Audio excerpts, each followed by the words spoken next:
ആപ്പുകൾക്ക് ഇത്തരത്തിൽ മനുഷ്യനെ ചൂഷണം ചെയ്യാൻ കഴിയുന്ന രൂപത്തിൽ ഉള്ള ഒരു സംവിധാനം അല്ലെങ്കിൽ ഒരു വ്യവസ്ഥ ഇവിടെ നിലനിൽക്കുന്നു.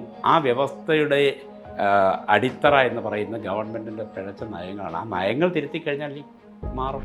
ബോധപൂർവമായ രൂപത്തിൽ ഈ മുതലാളിത്തത്തിന് വേണ്ട എല്ലാ സന്നാഹങ്ങളും ഒരുക്കി കൊടുക്കുന്നത് ഇതേ സർക്കാർ തന്നെയാണ്. അപ്പോൾ സർക്കാരിൻ്റെ ഈ നയങ്ങൾ ആണ് അടിസ്ഥാനപരമായിട്ട് ഈ ഒരു മേഖല എന്ന് പറഞ്ഞാൽ നമുക്കറിയാമല്ലോ, ഒരു രാജ്യത്തെ സംബന്ധിച്ചതിൻ്റെ ഏറ്റവും സുപ്രധാനമായ മേഖല എന്ന് പറയുന്നത് സമ്പദ് വ്യവസ്ഥയാണ്.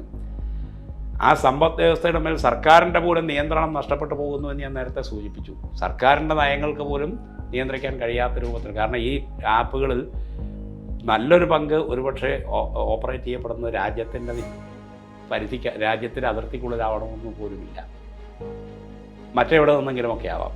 ഒരു തരത്തിലും ഈ ഗവൺമെൻറ്റിന് അതിനെ നിയന്ത്രിക്കാൻ പോലും കഴിയാത്ത രൂപത്തിൽ ഭീഷണമായ വളർച്ചയാണ് ഇതൊക്കെ കൈവരിച്ചുകൊണ്ടിരിക്കുന്നത്. ഗവൺമെൻറ് ഈ കാര്യത്തിൽ അതിശക്തമായ നടപടികൾ എടുത്തേ പറ്റൂ. ആ നടപടി എന്ന് പറയുന്നത് ഏതാനും ആപ്പുകൾ നിരോധിക്കുകയോ അതിൻ്റെ പിന്നിലുള്ള ആളുകളെ അറസ്റ്റ് ചെയ്യുകയോ ഒന്നും ചെയ്തുകൊണ്ട് മാത്രം അവസാനിക്കുന്നതല്ല. ആപ്പുകൾക്ക് ഇത്തരത്തിൽ മനുഷ്യനെ ചൂഷണം ചെയ്യാൻ കഴിയുന്ന രൂപത്തിൽ ഉള്ള ഒരു സംവിധാനം അല്ലെങ്കിൽ ഒരു വ്യവസ്ഥ ഇവിടെ നിലനിൽക്കുന്നു. ആ വ്യവസ്ഥയുടെ അടിത്തറ എന്ന് പറയുന്ന ഗവൺമെൻറ്റിൻ്റെ പിഴച്ച നയങ്ങളാണ്. ആ നയങ്ങൾ തിരുത്തിക്കഴിഞ്ഞാൽ മാറും.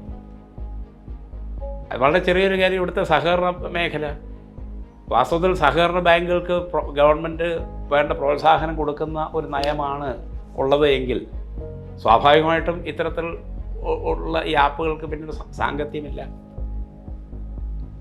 അവിടെ ഗവൺമെൻറ് സഹകരണ മേഖലയെ തകർക്കാനുള്ള ശ്രമം ഒരു വഴിക്ക് നടത്തുന്നു.